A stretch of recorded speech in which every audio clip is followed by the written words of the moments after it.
আসসালামু আলাইকুম, স্বাগতম জেসমিন রসই ঘরে। আজকে আপনাদের জন্য খুবই মজাদার আরও একটি রেসিপি নিয়ে হাজির হয়ে গিয়েছি। আমি জেসমিন আক্তার। আজকে অন্যরকম একটা রেসিপি তৈরি করে দেখাবো।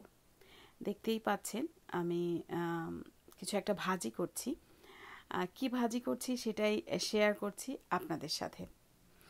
যদি ভিডিওটি ভালো লাগে অবশ্যই শেয়ার করে দেবেন ফ্রেন্ডস অ্যান্ড ফ্যামিলির কাছে। আমার বিশ্বাস আপনাদের ভালো লাগবে। আমি এখানে নিয়েছি করলা পাতা। আপনারা দেখতে পাচ্ছেন করলা পাতাটাকে প্রথমে আমি একটু পরিষ্কার করে নিয়েছি। এবার এগুলোকে আমি ছোট ছোট করে ছিঁড়ে নিব। করলা পাতাটা খুবই সফট থাকে। সবগুলো পাতাকে আমি এভাবে বেছে কেটে নিয়েছি বা ছিঁড়ে নিয়েছি। এবার করলা পাতাগুলোকে খুব ভালো করে আমি ধুয়ে নিব। যারা পাট শাক খেতে পছন্দ করেন, তিতা পাট শাক, আমি বলতে পারি তাদের সবারই খুব পছন্দ হবে এই ভাজিটি। আমি তৈরি করছি করলা পাতা মানে ভাজি। প্রথমে একটা ফ্রাই প্যানের ভিতরে আমি তেল দিয়ে দিয়েছি। তেল নিয়েছি 3 টেবিল স্পুন। এবার দিয়ে দিয়েছি পেঁয়াজ কুচি। 3 টেবিল স্পুন দিয়ে সাথে আমি দিয়ে দিয়েছি রসুন কুচি। এই ভাজিতে পেঁয়াজ রসুন যত বেশি করে দেয়া যায় তত ভালো লাগে।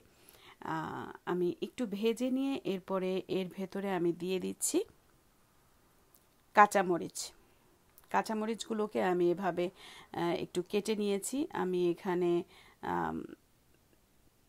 6টার মতো 5-6টা কাঁচামরিচ ব্যবহার করেছি। আপনারা যে ধরনের ঝাল পছন্দ করেন সে ততটা ঝাল দিবেন, এবং ঝাল করে ভাজি করলেও এই করলা পাতা ভাজিটা খুবই মজা হয়। এবার যেটা সিক্রেট টিপ, আমি দুটো টিপস দিব এখানে। প্রথমটা হচ্ছে চুলার আঁচটাকে অবশ্যই বাড়িয়ে এটা ভাজতে হবে। অনেক সময় শাক থেকে বা পাতা থেকে অনেক বেশি পানি বের হয়।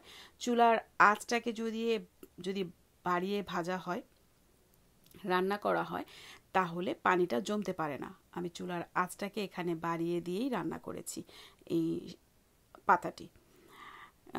ঝটপট উল্টে পাল্টে দিব এবং রান্না করতে থাকবো। খুব বেশি নাড়বো না, কিছুটা প্রথমে তেলের সাথে মিশিয়ে দিয়ে এরপরে আমি আবার একটু পরে এটাকে নেড়ে নিব।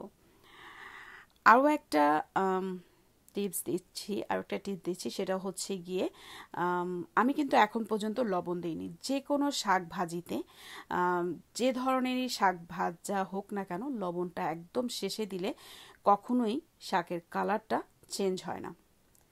আমি একদম ভাজা শেষ পর্যন্ত দেখিয়ে দিচ্ছি, কালারটা কিন্তু এখন পর্যন্ত চেঞ্জ হয়নি, এবং আমি চুলার আঁচটা এখন পর্যন্ত বাড়িয়ে রেখেছি।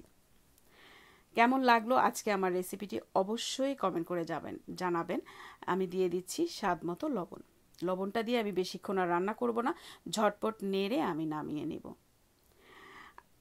আশা করি আমার রেসিপিটি আপনাদের পছন্দ হয়েছে। যদি পছন্দ হয়ে থাকে তাহলে অবশ্যই শেয়ার করে দিবেন ফ্রেন্ডস অ্যান্ড ফ্যামিলির কাছে, লাইক করবেন, কমেন্ট করে জানাবেন কেমন হলো আজকের রেসিপিটি।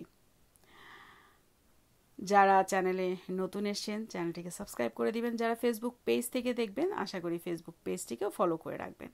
আজ এ পর্যন্তই। অন্য কোনো সময় নতুন কোনো রেসিপি নিয়ে আবারও হাজির হয়ে যাব।